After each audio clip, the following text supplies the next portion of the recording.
So in this video, let's focus on building a temple management system. Now there are several steps. We'll go through them one by one. But the first few steps, if you see, that is a crucial part in designing the database, because you will have to identify the entities, create the relationship between them, establish the cardinalities. Then we will see how to configure them to get the final effect we are looking for. Going forward, I will also discuss several advanced topics which you will find in real world are very useful to create, maintain and enhance an application using entity framework code first. Okay. So the first step is to identify the entities that form this temple management system. Now this is a exercise which takes some amount of practice and a little bit of imagination, and in spite of having a practice and imagination, it is not that you might get it straight in the first go. You will have to start and then completely iterate over it until you get the right design. And even if down the line we figure out that something is not fit, we will go ahead and edit it until we get the design right. So let me just show you how I went about it. Now there are many entity relationship diagram design tools available out there, but I just want to keep it simple for now using a pen and paper, because anyway I'll use Entity Framework 6 power tools to visualize the actual diagram. But in order to design that, as a very first step, I'll just write down all the entities looking at the requirements. Now most of them seem to be obvious, a priest, a prasadam, the type of prasadam, responsibilities. There are a couple of points which I would want to highlight it though.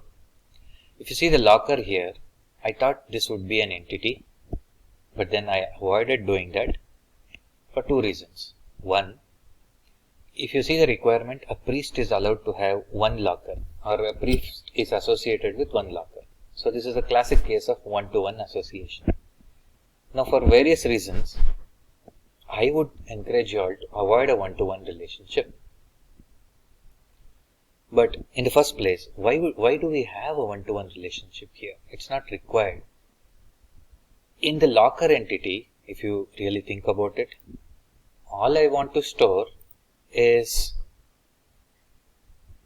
information about its number and probably to whom it is assigned to, which priest it is assigned to. I can achieve it just by putting something called as a locker number directly in the priest entity itself. No need to create a separate entity. You would create a separate entity if you had a lot more other details like this. For example, vehicle. Now I'll come to that later on. I'll show you how we can still achieve a one-to-one by another technique, because I don't want to encourage one-to-one relationships because of the obvious difficulties. In spite of several authors claiming, I have ensured in the long run that one-to-one is always problematic. So I'll just show you how we can achieve a one-to-one with just one-to-many relationship with certain constants. But for now, I'll just do away with locker entity and simply be content with putting a locker number here. So that way we can track which locker is assigned with which priest. Now, in general, when would you want to have a one-to-one entity? Now you can still be thinking, let's say if we go ahead with this vehicle, I could actually put all these things. Since a priest has only one vehicle which is allowed, I can take all of this and put it in the priest entity itself. Something like this. Nothing would stop me from doing. But it is not a good design. Let's take a bigger example. For example, if this was an employee and this was a vehicle detail. If a company has hundreds of thousands of employees and only few of them, let's say even 5% or less of them want to bring their vehicles and have it registered in the company database, we would unnecessarily be creating so many columns for every row of the table. So it is not a efficient way of storing data. So that is the reason when a small portion of the actual records have certain specific details, we would just like to put them off in a separate entity, and then probably put something like a vehicle ID here, and that's how we form the association. Okay. Anyway, we'll come to that. Now the focus is on whatever we've identified so far. Okay, but just locker we are not going with it now. And if you see the other type, prasadam type, and prasadam is self-explanatory, I did not go ahead and create different prasadam entities there. I know some of you all might be tempted to create a sweet prasadam or a rice prasadam, but it's not required. You can just have one prasadam entity and you can associate a type with them, where a type stands like sweet or rice. So we'll see all those things in action in a while. Responsibility, because we have to track the responsibilities of the priest. Priests have certain responsibilities, so I've just put that. We'll see the cardinalities later on. And there is also distribution, which happens every day, and one priest takes up the responsibility of that. If you've seen the requirement, and this is one thing I wanted to bring your detail or a focus to.